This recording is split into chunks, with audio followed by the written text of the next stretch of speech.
Hello friends. In today's video I'm going to show you how to remove rust from a bike rim using a simple and affordable steel polish. So make sure you watch until the end. Let's get started. Friends, take a look at this rim.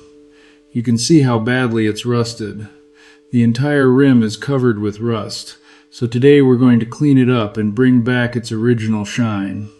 For this, we're using Chinese steel polish. It comes in a small powder sachet and costs only about 35 cents. First, put the steel polish powder into a small container or bowl. Then add a little water and mix it together. You don't need anything special, just a regular piece of cloth. Take the cloth, dampen it slightly with water, and start rubbing the rusty areas slowly. If the rust is heavy, you'll need to keep rubbing for a while.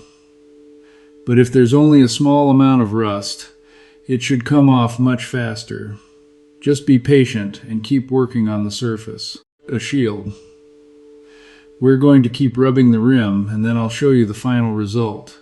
As you can see, the rust is already coming off from the bottom section. Clean metal underneath is starting to show.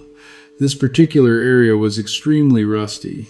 So I'm a shear and a radle, so I'm applying a little more of the polish here. Remember, the cloth should be slightly damp. Don't use the polish with a completely dry cloth. I'm working on the rim in small sections so you can clearly see the difference. If it works on this heavily rusted area, it should work on the other parts as well.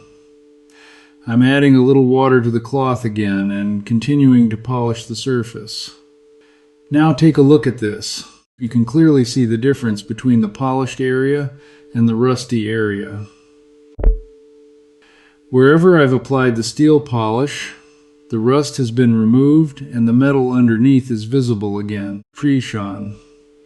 However, there's one important thing to remember. If the chrome or nickel plating has already peeled off completely, this method won't restore the missing plating. But if the plating is still there and there's only rust on the surface, this method can work very well. So if your bike rim has surface rust, just give this simple method a try and see the difference for yourself.